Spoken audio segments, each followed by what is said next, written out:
بسم اللہ الرحمن الرحیم۔ السلام علیکم اسٹوڈنٹس، امید کرتا ہوں کہ آپ تمام لوگ خیریت سے ہوں گے۔ آج ہم ایک اور خلاصہ پڑھیں گے، ہمارا معاشرہ اور عربی۔ مسلم معاشرے میں جہاں مسلمان بستے ہیں وہاں عربی زبان کو خاص وقت اور اہمیت حاصل ہوتی ہے، کیونکہ قرآن مجید جو مسلمانوں کی بھلائی کے نازل ہوا عربی زبان میں ہوا، اس لحاظ سے ہمارے لیے عربی زبان نہایت عزت و احترام اور اقدار کی حامل ہے۔ ایک مسلمان ہونے کے ناطے سے ہماری پہچان سب سے پہلے کلمہ طیبہ سے ہوتی ہے۔ جس مسلمان اللہ کے یکتا ہونے کا اقرار کرتا ہے، اس کے علاوہ ہماری عبادات جس میں نماز، حج، نوافل اور دیگر عبادات بھی زبان پر مشتمل ہیں۔ عربی زبان ایک قدیم زبان ہے، مگر وقت کے ساتھ ساتھ اس میں خاطر خواہ تبدیلی اور تردید ہوئی، یا مصنف نے وقت کے ساتھ اس میں تبدیلی پر افسردگی ظاہر کی ہے۔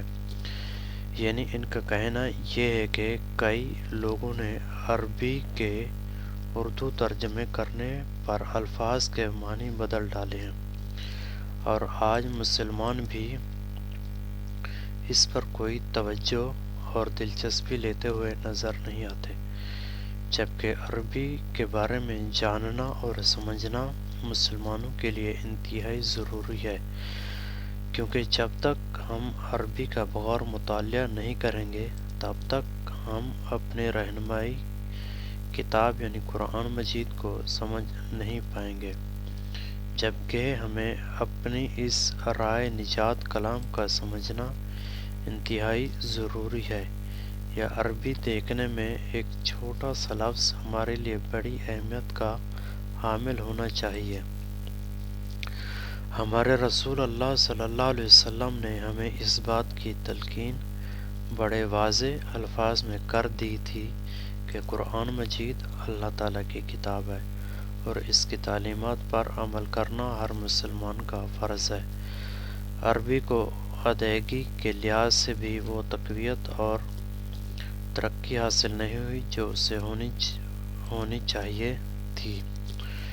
غلام مصطفیٰ خان کے اس مضمون میں انہوں نے ہمیں اس بات کی طرف توجہ دلانے کی کوشش کی ہے کہ ہم عربی کا بغور مطالعہ کریں، اسے سمجھیں، تاکہ ہم اپنی زندگی کے ہر معاملے میں قرآن کریم کی تعلیمات سے فائدہ اٹھا سکیں، اور اس کے ساتھ ہماری جو سب سے پہلے اور اہم عبادت نماز ہے اسے صحیح طور پر ادا کر سکیں، اور اس کے معنی اور سرشاری سے فیض حاصل کریں۔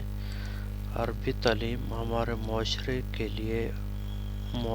کے ہر فرد کے لیے اور پوری امت کے لیے ایک اہم زبان ہونی چاہیے، اور مسلمانوں کو اس زبان سے متعلق دلچسپی اور شوق سے کام لینا چاہیے، کیونکہ عربی ہمارے معاشرے کے لیے انتہائی ضروری ہے۔ اگر ہم عربی کو صحیح طور پر سمجھیں اور جانیں تب تک ہی ہم اپنے اسلام کی صحیح تعلیمات کو سمجھنے کے قابل ہوں گے۔ شکریہ اسٹوڈنٹس، امید کرتا ہوں کہ یہ خلاصہ آپ کو سمجھ میں آیا ہوگا۔